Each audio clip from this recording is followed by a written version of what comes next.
మండల స్థాయిలో కూడా కావాలని చెప్పి ఇచ్చిన దాన్ని ఏం చేశారని అడుగుతున్నాం. ఇచ్చిన దాన్ని ఏం చేశారని అడుగుతున్నాం. మరి ఇచ్చిన దాన్ని చక్కగా చేసుకుంటే దీన్ని ఆదర్శంగా మండలాల్లో చేసుకోగలుగుతాం, మండలాల్లో కూడా విస్తరిస్తాం. కానీ దీన్ని నేను ఎంటబడ్డాం, మంగళాలు భార్య కూడా ఎంటబడ్డా పర్లేదు, కానీ మంగళాలు ఎంట నేను పడ్డా. ఇప్పుడు ఎందుకంటే నాకు కూడా ఒక ప్రెస్టేజ్ ఉంది.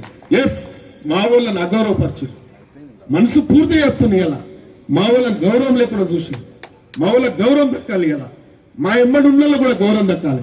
నేను రాజకీయాల గురించి మాట్లాడతలేను, కానీ ఎంత మంచి మనుషులను పాలు నీళ్ళు ఎట్లా కలిసి ఉంటామో అటువంటి మనుషులను కూడా విడదీసి ఈ రాజకీయాలు శాశ్వతం అనుకున్నారు, ఈ యొక్క అధికారం శాశ్వతం అనుకున్నారు.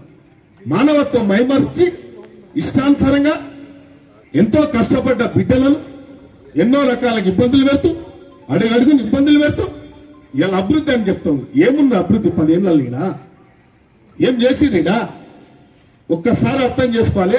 కాగితాలకు పరిమితం చేసి ప్రొసీడింగ్లు ఇస్తారు, కాగితాలకు పర్మిషన్ చేసి ఇన్ని కోట్లు అని చెప్తా ఉంటారు.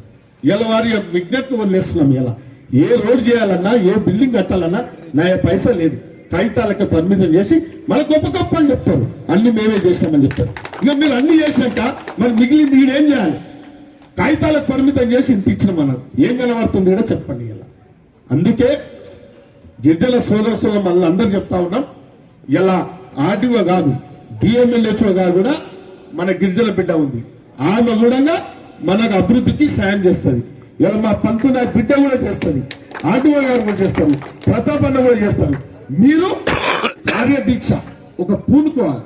ఇలా నిజంగానే మనం మల్ల జయంతి నాడు ఇలా అంగరంగ వైభవంగా కనబడాలి. ఇవాళ తప్పకుండా మనం అభివృద్ధి చేసుకోవాలి.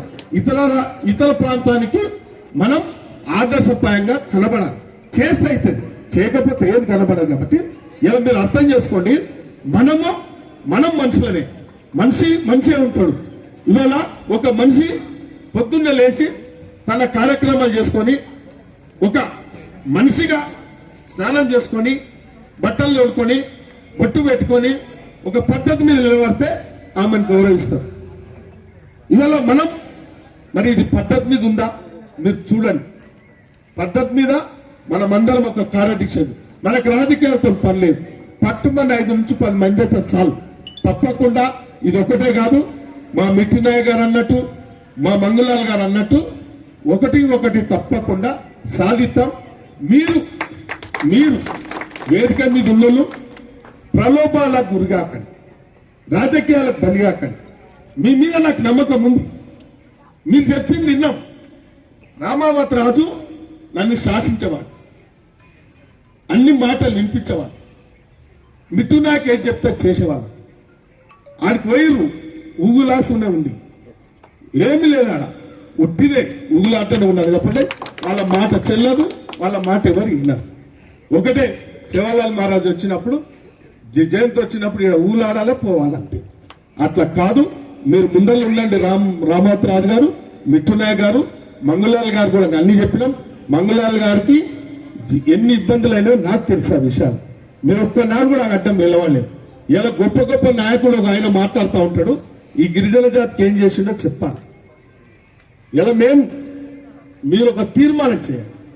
ఏమేం చేయాలో చెప్పండి. గిరిజనుల గురించి ఏమేం చేయాలో చెప్పండి. మాకు ప్రజలు మీరు అందరు కలిసి ఒక అవకాశం ఇచ్చారు. రాజకీయ అధికారం ఎవరికి రాదు, గుంజుకున్న రాదు, కొట్లాడిన రాదు. ఎలా ఆ సేవాలాల్ మహారాజ్ దీక్ష దీవెనలతోని, ప్రజల దీవెనలతోని, మీ అందరి దీవెనలతోని ఇలా మాట్లాడగలుగుతున్నాం, ఇలా చేయగలుగుతాం. ఏదైనా ఆశిస్తే కూడా చేయగలుగుతాం. కాబట్టి మీరందరూ కూర్చొని రాజకీయాలు చేయకండి. సందులలో కూర్చొని, ఓటర్లలో కూర్చొని ఏమో ఎంగ్రాండ్ అది షాద్నగర్ ఓటర్లు దేవిగ్రాండ్లో కూర్చొని మీటింగ్లు పెట్టుకొని పెద్ద పెద్ద దేశ స్వతంత్రులు గాంధీ కూడా మాట్లాడలే, అప్పుడు సుభాష్ చంద్రబోస్ కూడా మాట్లాడలే. అటువంటి మాటలు మాట్లాడిపోయి ఇలా ఈ రాష్ట్రాన్ని దోపిడీ చేసిన కుటుంబం, ఈ రాష్ట్రాన్ని నియంత్రిత పాలన చేసిన ఒక ఫీడల్ వ్యవస్థను తెచ్చిన కుటుంబం. ఇవల్ల ఆ కుటుంబం ఏం చెప్తే చేపెట్టాడు ఈడ మన సాధనాలు చెప్తే నడుస్తుందా? ఇవల్ల అవకాశం వచ్చిందానే అసెంబ్లీలోనే ఆ కుటుంబాన్ని నిలదీసిన